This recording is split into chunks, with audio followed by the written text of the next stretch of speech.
Alger Abrenica, AJ Reval spotted may kasamang batang babae.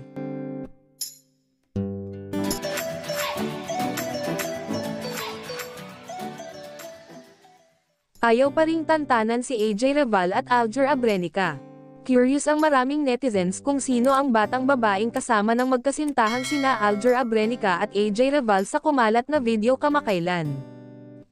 Nakaraang Hunyo, nag-upload ang isang content creator ng video kung saan magkasamang dumalo sa isang event ang magkasintahan sa Subic, Zambales.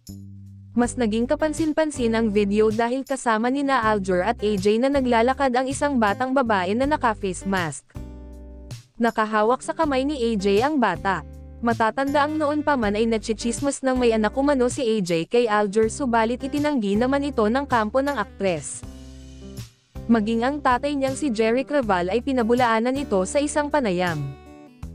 Who is the baby girl with Alger, AJ? Marami sa netizens ang nagtatanong kung sino ang batang babaeng kasama nina Alger at AJ.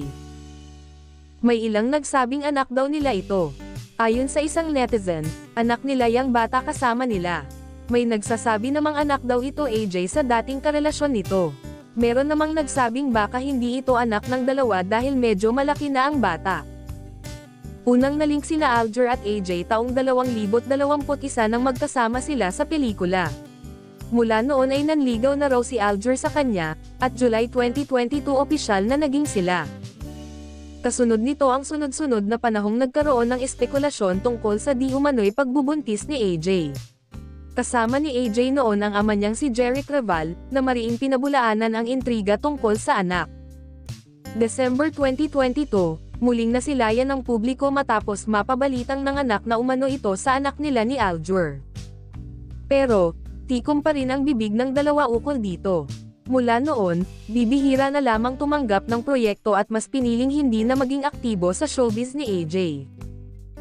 Samantala, sa isang interview noon kay Jeric Reval, diretsyong naitanong kung buntis nga ba si AJ kaya siya nagpapahinga. Pwede itong sagutin o hindi ng aktor.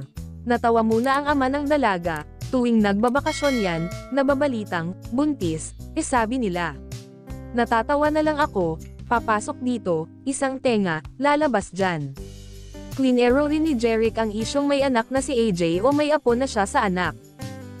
Ganito yan, yung pinakapanganay namin yung ate niya, umalis kasi yon. Yung mga apo-apo minsan nandoon sa kanila daming mga bata na napagkakamalang anak kasama sa picture taking may mga bata kaya, nasasabing, may anak na o kaya nanganak na, kwento ni Jeric.